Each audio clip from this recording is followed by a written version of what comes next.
Now, the Madlanga Commission has just officially wrapped off for the week. Let's now get the very latest on today's sitting with SABC News senior reporter Canny Maphanga. A very good afternoon to you, Kenny. What a long day of legal minds at play today, causing yet another lengthy delay in actual evidence leading today. Take us through, of course, the sequence of events today and also what we can possibly expect next week. As we understand, General Shabiri will not be appearing this afternoon. Good afternoon to you.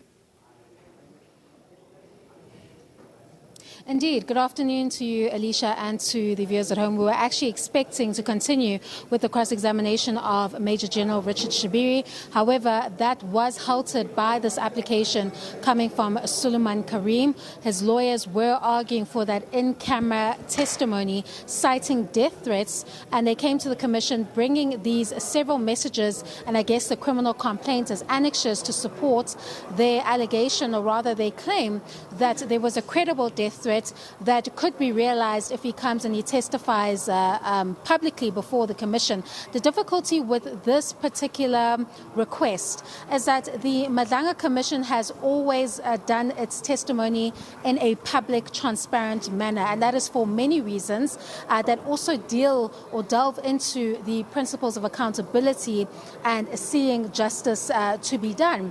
However, in terms of the reasons or grounds that Suliman Carrim sought to advance, he looks at some of the instances where there have been deaths that have been reported and there has been an assumption that it is linked to the Madlanga Commission. However, when those lawyers were probed to give exact examples as to what the foundation that supports this claim, that because witness D was involved in an apparent hit and of course Viandre Pretorius took his own life, that was directly linked to the Madlanga Commission, because we know that in the latter he was not even a witness, and that in the former the police are exploring multiple different avenues regarding what the possible motives could be, and there's no finding that that incident took place, or rather that an alleged hit took place because of what he said before the Madlanga Commission. There's also another difficulty or hurdle that Suliman Carrim is facing, is that unlike the other in-camera witnesses that the Commission has had, he is known to the Commission and the public. He is someone that has brought 3 bids at this point. He started with the court bid to try and block his appearance, and that's when we first learnt of his name, the details, etc. And then, of course, he came to the Commission in a public hearing where he was seen and his hearing was postponed, and now he's coming again to seek that in-camera hearing. So his image or likeness, if we could put it that way, is not a secret. The allegations that he faces before the Commission are not a secret either. It's something that was discussed quite in great detail during phase 1 when the WhatsApp exchanges were presented from the phone of Vusimuzi Kat Matlala. So the practical purpose of the relief will not be realized because he is going to testify. He's not asking for his testimony to be blocked. So if he does it in camera, it doesn't actually serve the purpose of reducing, if we could put it that way, that risk of threats or a death threat, if that is the case, against him, because it will still exist. It won't be removed whether or not he sits on that stand or he does it remotely from a different location. It would be similar to what we saw with witness F, where he was hidden, his name was hidden, and his identity. However, the public knew who this individual was, what the testimony relates to, because it had already been presented during phase 1 of the testimony. But another difficulty is that